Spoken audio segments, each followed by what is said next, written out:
En fait, c'est la réforme rurale a permis à une partie des paysans de s'enrichir rapidement parce que on a libéralisé leur enthousiasme, les paysans ont augmenté leur production agricole, ils ont gagné de l'argent. Puis, ils ont eu l'idée de faire fructifier leur investissement. Ils ont de l'argent, ils veulent investir davantage.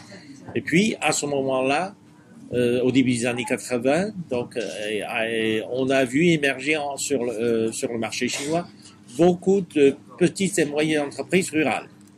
Les paysans enrichis ont créé des entreprises, petites et moyennes entreprises, pour reprendre en main une partie de production industrielle. On appelle ça des outsourcing. Outsourcing, c'est-à-dire les entreprises publiques confient la production des petites pièces, des pièces de rechange ou des parties de production à ces entreprises, petites et moyennes entreprises rurales.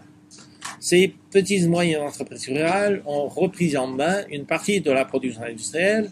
Ils ont gagné de l'argent, bien sûr, mais ils ont permis à ces grandes entreprises industrielles complexes de réduire le coût de la production.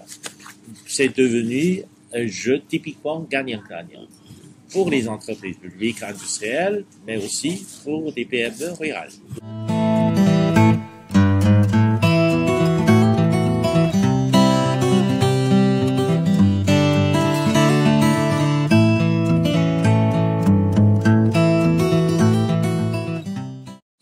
Je pense que d'une certaine manière, ça pourrait être applicable aussi en Afrique.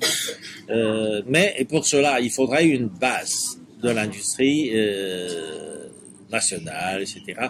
Il faut avoir une base de l'industrialisation, c'est-à-dire qu'il faut avoir des entreprises industrielles capables de réaliser des produits industriels et industriels suffisamment compliqués pour confier une partie de production aux entreprises rurales, moyennes, etc., petites et moyennes entreprises rurales.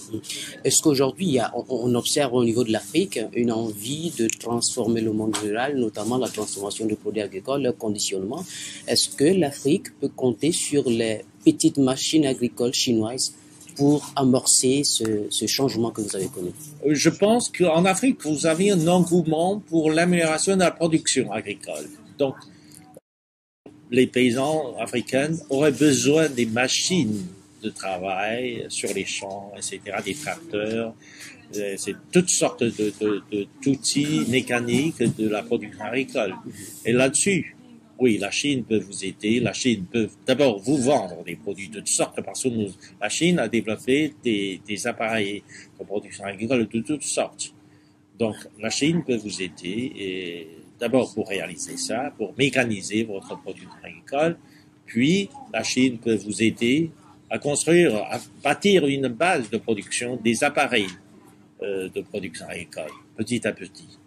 Il faudrait se lancer dans ce processus de l'industrialisation petit à petit.